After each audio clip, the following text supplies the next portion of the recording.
Here at Paddy Power, we're the home of the Money Back Special, with some incredible offers every single week. Check out the website or app today. Terms and conditions apply. 18 plus begambleaware.org. Hello everyone and welcome to the Punchestown Racecourse Victory Podium, where Ruby Walsh was stood on Wednesday afternoon after Kenboy's victory in the Punchestown Gold Cup. We're now though looking ahead to day 4 of the festival. We won't have Ruby, but we will have plenty of stars on show. And joining myself, Lee Mossad here, got my Racing Post colleagues David Jennings and Paul Keeley, and from Paddy Power, Darren Hughes. 8 race card again on Friday, and it kicks off with possibly my favourite race of this entire festival from one year to the next. It's one of the worst races in the calendar and also one of the best. The KFM Hunters Chase for the Bishop's Court Cup, the Farmers Race. DJ, just read out the race conditions there. They're glorious. Okay, so it's a €15,000 guaranteed event for certified hunters 4-year-old or older. The bona fide and unconditional property of farmers farming land in the Kildare Hunt District and in their possession since the 1st of January 2019. Sons and daughters of persons qualified to enter, working on their parents' farms and who have no other occupation, are eligible to enter horses, their bona fide property in this race. Weights 4-year-olds, 10 stone. That's fine, 10. that bit. No, Okay. that was the best bit done. So, no chance for Godolphin. No, you're gorgeous. You're good. read, yeah. No chance for Godolphin to be involved in this one. Lots of R's, P's and U's in the form figure. If any man, however, can have a proper view on the Farmers Race, because you have a view on every race, it's David Jennings. Yeah, utterly pointless. Shouldn't be part of the festival, and a terrible way to start a great day's racing. Okay. No opinion whatsoever on what will win this race. It's horrible. Right, so It's great for connections involved to have a runner on a big day, but God, like this is dreadful stuff. I quite like it. Well, each to their own, but this is rotten. Right, okay. Darren? I think Cheltenham needs one of these. Yeah. Actually, no, I agree fully with David. Like, get rid of this. It's just a waste of time. Like as David says, it's nice for the people to have a runner on this particular day because they're not going to have one otherwise. But there's no need for it to be here. Like, Isn't going how I hoped it would do. Keels? Well, if I was going to put up something in this race, I think I would be charged with fraud. I mean, just wouldn't have the faintest idea. One trainer's got 5 runners, and I think one of them managed to finish a race. Like, what I mean? It's just, it's not. Of course, that trainer is Peter. Is it Peter Marr? Yeah. Peter Marr, Yeah, who once wasted using a cabbage soup diet to ride in the race. Now he trains them, and one of his runners, Ennis Skilling, a regular in this race, has run at the festival about 38 times. And he's back again for the Farmers Race. Like Alpha Male won it last year, was previously with Nicky Henderson, and probably will win it again. Like form figures of 50088, and you're fancying a horse with those form figures. I think the last time I fancied a horse with those form figures was Bacardi's, the Champion Stairs on Thursday. But DJ did have a view on the Farmers Race. You've saved me. Thank you. The 420 is the EMS Copiers Novices Handicap Chase, the first of 2 interesting handicaps that precede the Champion Hurdle. Darren, we'll start with you. yeah, the one I really fancied here ended up being a non-runner. It was Robin de Forest. So a bit of late scrambling then this morning. And the one I came down on was who I think is the class edge in the race is Prava Laguna for Willie Mullins. I think she jumps pretty well. She has decent form in behind Camellia de Cott. It is a token selection. It's not a very strong selection, but she's the one I came down on. Okay, Keels? One of Dave's horses from last year that he really liked, Louis Vac Pooch, actually threatened to become a decent hurdler, and then when he hit the festivals last year, terrible. He's now threatening to actually become quite a decent chaser. He won his first couple of starts and he fell, and then he was second last time at Heir to Secret Investor. I think that's a fair bit in form, because when Secret Investor's on form, he's pretty decent. And he travelled really well throughout that race. He's won, he races mostly left-handed, but he's won 3 out of 6 right-handed. I think he'd go well. I think he's fairly well handicapped. Okay, interesting stuff. DJ? My strongest fancy today is in this. I fancy Jets. I think he's been laid out for the race, completely laid out for the race. Jess Carrington has won this race 3 times since 2010. She won it with Chasing Cars, she won it with Madame Bovary, and she won it with Woodland Opera in 2017. It's a race they love to win, and according to Jessica, she reckons they've done a little back. I don't know if it's a whatever. They've done something with Jets' back because they've figured out why he wasn't jumping as well as they thought, because they thought he was a natural from day one. I think he's a potential class act in the race because he's already a Grade 3 winner at Navan earlier on this season. And I'd say since that day, this has been the plan. Like, they could have ran him in something like the Close Brothers at Cheltenham, but they sidestepped that. I'd forget the run the last day because I don't think he was right at all. They think they have that problem sorted. I'd say they think this is probably their best chance of the week, and I'd be fairly sweet on Jets. Ooh. I almost want to change my selection now because he's my guilty pleasure. I've been backing him all the time, and I thought I'm going to give up on him in the end. Now thinking about it, I've got a few of them to tell you. Guinness is the most obvious one, but yeah, no. If he's right, he's got a great chance, no doubt about it. You will see a different Jets tomorrow. Yeah, there you go. Can't say more than that. It's very exciting stuff. So Jets, really positive choice from David Jennings, and persuading Paul Keeley of the case as well. The 455 is the Hanlon Concrete Irish EBF Glencarrig Lady Francis Flood Mares Handicap Chase. David Jennings. Nothing very strongly here. I'm going to side with Slow Motion, who I was disappointed with. I tipped it in the paper at Fairyhouse last time. Just jumped a bit slow and just didn't get into a rhythm. I'm not convinced she's absolutely entirely infatuated with fences at the moment, but she is a class act. She's rated 138. She was 6th in a Galway plate. I thought she ran quite well in the Mares Hurdle at Cheltenham, and it could just be that she badly needed to run a Fairyhouse. If that does bring her on another bit, I think she's just slightly better than Barra. There's a pound between them in the ratings, so I'm hoping class can prevail with Slow Motion. I think Slow Motion was second in the race a couple of years ago as well. Okay, Slow Motion for DJ. Darren. I haven't a massively strong opinion here, but the one I did come down on was Ellie Mack for Henry de Bromhead. Get the negatives out of the way first. She doesn't jump absolutely brilliant, and Henry's record at this festival isn't great either, but he did have a winner yesterday, so maybe he's over that hump. She's some very interesting form. She was highly tried over fences this year, running some hot novices. She ran behind Laurishberg, only beaten 7 lengths, and other graded novice chases as well. Her return at Wexford wouldn't have been the most inspiring, but she was off the back of a 4-month break. Wexford's a horrible, tight turning track, and I think it is genuinely, it's a rotten track to run around. And I'd say this more galloping track, better ground will suit her, and she should strip fitter today. Our prospects of getting any sort of postcast from Wexford at any time soon have just gone right down the pan. I'm looking at this race and I was struggling to come up with any enthusiasm, and then I had another look at just how well Synopsis won at Cheltenham earlier in the season. She hasn't come close to repeating that sort of form, but if she does, she could prove thrown in because she looked really, really good that day. Don't know how good the race was. Black Tulip's not exactly brilliant, but she just looked really good that day. And if Gordon Elliott brings her back and she's in that sort of form, she'll be hard to beat. Okay, brilliant. And then we move on to the big race on day 4. It's a Punchestown Champion Hurdle, Bet that Punchestown Champion Hurdle. Really interesting contest. We've got Bouverdare and Mellon. Bouverdare and Super Sunday, of course, fought at the finish of the Aintree Hurdle. Mellon, who crashed out 3 out when leading that race.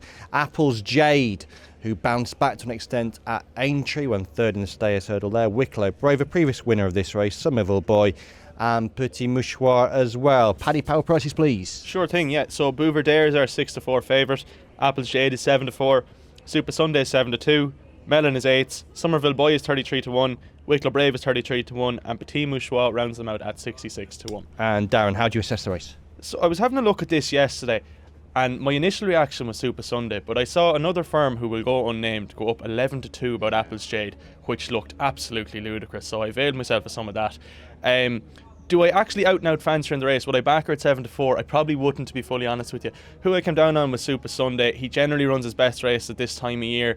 The ground will definitely suit him as well, but you do have to remember what Apple's Jade did to Super Sunday earlier on in the season. This will probably, I have her backed already at the price, so it'll probably be a watch and brief after that. I wouldn't be getting stuck into anything else, but looking forward to the race, really. It should be the highlight of the week nearly. Yeah, Keels, you noticed those Apple's Jade prices too, didn't you? Yeah, I noticed them disappearing before I could get on, unfortunately. But it's how do you do that as an odds compiler? I just don't understand. I wanted to oppose her at Cheltenham because I didn't think she liked the place, but she was so bad there must have been something wrong. She looked like she didn't want to know from halfway, and it's just not her because she's as tough as old boots and she likes it. And I think, I don't know whether she truly sees out 3 Mile, but she was almost back at Aintree. She looked like she was enjoying it again. She wanted it, and I think back round here. You've got to remember, she was disappointed last year, but she disappointed at Cheltenham then. 2 previous years, she won by wide margins here, and I just think she'll win. I think Bouverdare's on the slide now. He was still way below form in that Super Sunday race, and you know, if Applesjade had been in that race, I think she'd have won it easily. He had a hard race to enter, didn't he, Bouverdare? He did have a hard race, yeah. He did have a hard race, and I just don't think he's quite, you know, he's just not operating at the level he was at. David Jennings, the 2 gentlemen on my right are besotted with Applesjade. Are you similarly smitten? I used to be smitten and proper smitten. Now, I mean, she was my favourite. And I have a theory with her, but I'm probably wrong because I'm usually wrong about these things. But I think that the reason she's been so disappointing in spring, I know she was in season last year, but I think when she dominates in the early part of the season, the races are run at a slower tempo because it's the first half of the season, it's slower ground, horses are kind of either coming back or it's not their proper target, okay? So I think the races are run slower and she's able to bully horses in the first part of the season. I think when she gets to here, when she gets to Cheltenham, when she gets to Aintree, she gets taken on, they're going to strike quicker, she's taken out of her comfort zone, and I think that's the main reason why she's disappointed at this time of year in the last couple of seasons. And I could see this happening again tomorrow. Mellon is going to do exactly the same as what Mellon did at Cheltenham. So that's going to happen again. And to be honest, like, I think Bouverdare will win. I do. I think if all the horses were the same price, I'd definitely be backing Bouverdare. Obviously they're not. Obviously he's the shortest price of them. Obviously he's favourite. But I think maybe we're just being a tiny bit too quick and just writing them off. Like, we don't know what would have happened at Cheltenham. Obviously he was disappointing when just beaten by Verdana Blue at Christmas. But I'd forgive him his run at Aintree. It was a kind of a funny race. It was horrible weather. Like, he was hampered at the second last when Mellon fell. And I think if the race was over 2 miles, he would have beaten Super Sunday. I think it was 2.5 miles probably just suited Super Sunday because he was able to just grind it out. I think Bouverdare is still the best of these at this time of year. It's interesting that they're coming back, and I've never heard Nicky talk so sweetly about Bouverdare as he has in the last 2 weeks. He's kind of saying, no, we're sending him to Punchestown. He's working better than he ever has. We're going to have a go. I think the race will be run to suit, and I think he'll win. Okay, David Jennings has parted with Applesjade, gone for Bouverdare. It's strange this, isn't it? Because we were doing Cheltenham previews and I'm telling him Bouverdare's an absolute certainty. He's telling me, how can he ever beat Applesjade? And now we've just, swapped sides. I've just 2 more pieces of evidence because I just think at Aintree and Cheltenham, I don't know. I just don't think she likes that going that faster tempo, but I could be wrong. It's a fascinating debate. It'll be a fascinating race. I hope she wins though. Yes. Because I just love her. I hope she wins, but I think Bouverdare will win. Okay. He loves her, but he thinks Bouverdare will win. And with that news, we end part 1 of this podcast. Check out Paddy's Rewards Club. Simply place 5 bets of £10 or more across any sport in a week, and you'll get a free £10 bet the next week. T&Cs apply. 18+. BeGambleAware.org. Welcome back to Punchestown as we continue previewing day 4 of the festival, and the 605 race is a belter. The Anna Holmes Champion Novice Hurdle. Big winners here from Cheltenham and Aintree. Down Hughes from Paddy Power. How'd you bet? Sure thing, yeah. So City Island for Martin Brassel, the impressive Cheltenham winner, is our 5-4 favourite. Reserve Tank then for Colin Tizard is 4s. Battle Over Dian is 11-2. Sam's Profile is 7-1. Tornado Flyer is 10s, and it is 16s bar. Keels, this is a good one. Yeah, really good race. Really strong favourite in City Island. We did at Cheltenham in a really good Ballymore, I think. Commanding winner. Champ has come out. Champ, who was second, has come out and won at Aintree. So very solid favourite. I'm going to end up taking him on though because I think there's a lot of quality in this race. Obviously you've got Reserve Tank, the Aintree winner. You've got Battle Over Dian, who apparently didn't travel over too well to Cheltenham. You can rule out that run. He's a lot better than that. But the one I've come down on is a horse that pulled up in February. Probably found the ground miles too quick because it was very quick that day at Leopardstown. I've forgotten the bloody name of it again. I don't know. I forgot the name of it again. I knew you did because you were waffling. I knew it. Leave that in. Yeah, Do we carry on? It's brilliant. Right, okay. Who'd you? It's been a heavy couple of days, and it just left me completely. Has he come back to you? Tornado Flyer. Tornado Flyer. DJ, just explain why Keels fancies Tornado Flyer. Well, I seen him actually. I knew he couldn't remember the name because I could see his head going higher and higher and higher. And I was going to help him out, but then I said I'd let him suffer. Right. So why did he fancy him? I'd say he fancied it because the ground was too quick last time, and he was a very good bumper horse. And it's held in high regard. I couldn't fancy him, but Paul does, and he's a better judge than me. Was that basically right? Yeah, he won the bumper here last year, and on Racing Post ratings made him the best bumper horse of 2018. Felix Daisy was nearly 20 lengths behind him, carefully selected. He ran a really good race here yesterday, was third in that race. If he comes back to that sort of form, then he's got a chance. I'm going to back him each way. You can get bigger than the 10s as well. Okay, brilliant. DJ, you've explained why Keels fancy Tornado Flyer. What do you fancy? Yeah, I think this is possibly the only time you'll get to back Battle Over Dying at 11-2. Look, you have to obviously just take that race at Cheltenham and just put it to one side, because I went down to the parade ring. I had said it every preview night, and I was on numerous Cheltenham preview nights with Gordon Elliott, where he looked me in the eye and said, "This is their big great white hope. This is." He said he loved him. He said everything about him he loves. He said he's a future star. I went down to the parade ring, hated the look of him. Keith Donoghue told me he didn't travel over well. Right. He sweated up beforehand. Right. It was just, from the minute he got there, I'd say from the minute he left Calentra House, it was a tale of woe. And it was just horrible what happened in the race. And hopefully it hasn't taken too much out of him. He's had a lot of time to get over it. But he's a bloody good horse. And 11-2, you have to remember, this horse was hammered in the market prior to the Ballymore.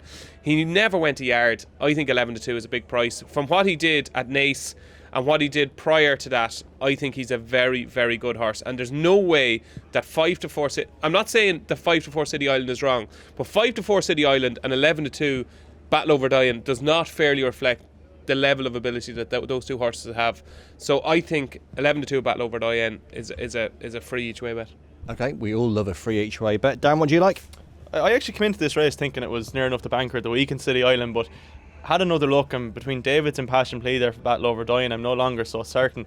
I was a big fan of the horse going into Cheltenham, and I actually backed him on the day, and like everyone else was extremely disappointed with what happened to him. But if you're taking that he travelled over badly and just didn't take to the place, if you're taking that as word, like, he obviously has a massive chance here, and he didn't actually have a hard race at Cheltenham. Obviously he was pulled up, whereas City Island had a ding-dong battle with Champ, and obviously that form has been franked since. And I'd agree with David. Look, I think the 5-4 is right, and I wouldn't put anyone off backing him. But thanks to David, I'm actually going to come down the side of Battle Over Dying. With news now that DJ has just passed on via text message that the team here want to test the PA sound system, so we have to rattle through the final three races. DJ, the Champion Hunter Chase. Yeah, stand up and fight for me. Just too immature, too good of a horse for the race at Cheltenham, I thought. Just, he was trying to kind of cuddle him into contention, and it just didn't happen. Everything happened a bit quick. He stayed on nicely. I think he'll win the Hunter's Chase at Cheltenham next year, and I think he'll start that voyage by winning this. Love the way you said cuddle. Yeah, like a bit of cuddling. Darren?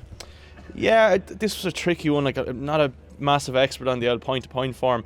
Some people would say I'm not an expert on rules form either, and they're probably right. But the one I come down in here just narrowly was Burning Ambition. Like, he broke my heart at Aintree. I had a fairly decent bet on him that day, over 2.5 miles, and he just didn't get home. Do you know what I mean? He obviously didn't stay. Don't know that he hit the front too soon. I'm going to give him one more chance here, but not with a great degree of confidence, because the 3 miles here is plenty stiff, and I couldn't be certain he'll get home. Like, okay, Paul. I'm with Dave here. We'll stand up and fight. I think he went through the Cheltenham race like a better horse than he finished the race, and he's going to be a decent horse. Okay. And again, with brevity, your watchword, the 7:10, the novice hurdle. I'm going to take a little chance on Dunvegan bouncing back to form. Got some decent win. One at the meeting last year. Obviously didn't show anything at all at Cheltenham, but better than that. And probably this is the right way round for him as well. Okay. Darren. I'd fancy Gardens of Babylon here, but I just think this might come a little bit quick after his run in Fairyhouse. I think he just about sets the standard, especially getting the bit of weight as a 4-year-old. But the one I'm going to come down on is Brecon for Willie Mullins. He won his maiden in Limerick in what was probably a nothing race, but just the way he went about it that day, pulled like a train, won, I think it was 19 or 20 lengths he won by, and Willie's reaction afterwards was just like, he nearly didn't know what to make of it. Like, he said he was working well at home, but he just didn't know whether he'd be settled enough to go and do that on the track. I'm going to take a chance on him. I think he's obviously the least exposed, he's the most improvement in him, and I'd be hoping he could run a big race tomorrow. And DJ, if you can give us your view on this race and then seamlessly flow into your tip in the final bumper. Willie Mullins has won 5 of the last 6 runnings of this race, and Undersow won it in 2013, Arctic Fire 2014. So he does aim good horses at this race. I think like the sexiest of his kind of team here are Animix and Breakin. Animix was one time favourite for the Supreme. Keels will probably tell you more about Animix because his buddy Joe Chambers will probably have filled him in. But I think the kind of forgotten horse here of the Willie Mullins team could be Cashback, who's rated 141. I thought he was probably the best horse in the race of Farias last time. Just made a few late errors and was just a bit inexperienced. I think he's a good horse. He's a thorough galloper and he could just potentially run these into the ground. I think Cashback, so it'll be Cashback for me in the 7-10. And in the 7th and final race, which is obviously a bumper and there is not much form to go on, and for that reason I would go for Gold de Bois, who won a point at Kirkestown by a length and a half, was 4-5 favourite that day, fell first time out for Jessica Harrington, Finney Maguire. Jessica loves to have winners and bumpers here. It's not a fantastic theory, but it's the theory I'm going with. And do either of you guys have a theory in the last race? No, I'd guess the last race. I mean, it's just, I'd be guessing in bumpers anyway, so I'm not going to put anything up for it. Fair enough, Darren? Yeah, I don't want to spoof my way through this. Token selection would be Monkfish for Willie Mullins, just on the back of his point-to-point win. He had Fury Road back and forth, beating about 6 lengths, and he's a very good bumper horse for Gordon Elliott this year. I'd actually expect him to win the bumper today, but again, it's a token selection. You couldn't be too confident. Okay, smashing, and we end the programme with your best bets for day 4 of the festival. Paul Keeley. I think I'm going to say Apple's Jade. I think she's still the wrong price. She'll end up favourite. Darren? I'm going to come down the side of battle over Diane, thanks to David. Okay, so battle over Doyen and Apple's Jade and David Jennings. I go for Jets in the 420. Fantastic. So Jets, battle over Doyen and Apple's Jade are the team's naps on day 4. Only one day left to preview. That's day 5. Join us for that then. Bye-bye. Friends, or maybe more. Earn a 20 quid free bet for every friend you refer to Paddy Power, thanks to our Friends with Benefits programme. Log in to your Paddy Power account and share your referral link to get started. Terms and conditions apply. 18+, begambleaware.org.